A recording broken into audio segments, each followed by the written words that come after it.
Qadrdonlar, barchaga yaxshi kayfiyat. Mana ko'rib turibsizlar, shunaqa bo'ladi. Biton yo'llamagan. Lekin blo'ylar mana bunday bo'lib yollagan holatda turibdi. Sababi nima desanglar, sababini aytib o'taman. Albatta video foydali bo'ladi. Bir dona like bosib qo'yasiz. Mana unda videoni boshlaylik. Mana ko'rib turibsizlar, shunaqa blok tagigacha ko'rinib turibdi. Nima sababdan blok shunaqa holatga kelgan? To'liq ma'lumot berib o'taman.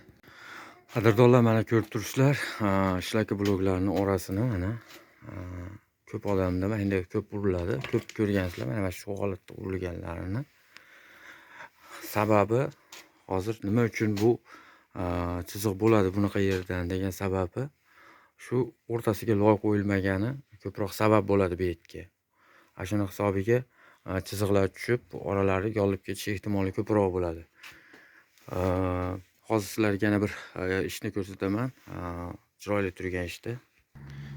Mana ko'rib turibsizlar, shoplarga ham e'tibor beringlar. Mana endi shop o'zi ham mustahkam shu edi. Mana ko'rib turibsizlar.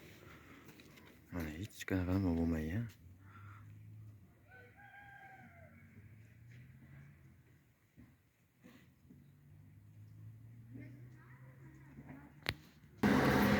Yana bir ikkita savollarga harakat qilaman javob berishga. Mana ko'rib turibsizlar.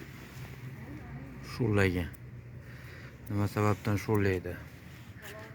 Va alaykum assalom. Qo'rg'on, ishlar bo'lyaptimi?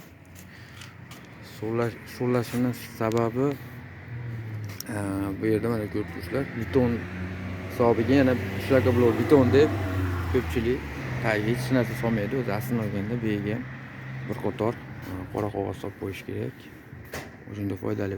Ko'pchilik aytishi mumkin, beton bilan betonga ham tagiga qora qog'oz solish shartmi, kerakmi deyishi mumkin. Mana bu ahvol, mana ko'rib turibsizlar, sho'rlagan emas. Mana sho'rga yaqindan ko'rsataman. Sho'rlab ketgan.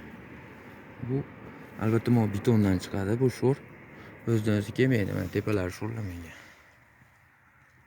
Tepalari zo'r turibdi. Sho'rlagan sababi shu. Ashuna hisobiga albatta tagiga qora qog'oz solish kerak. Keyin mana shu stilda uraverish kerak. Ozgina to'g'ri qimmatroq uradi ustalar. Ashuna hisobini olib qo'yasizlar. Albatta video foydali bo'lgan bo'lsa, yaqinlarga jo'natib bir dona like bosib qo'yamiz. Sog' bo'linglar, salomat bo'linglar. O'zingizlarga ehtiyot qilinglar.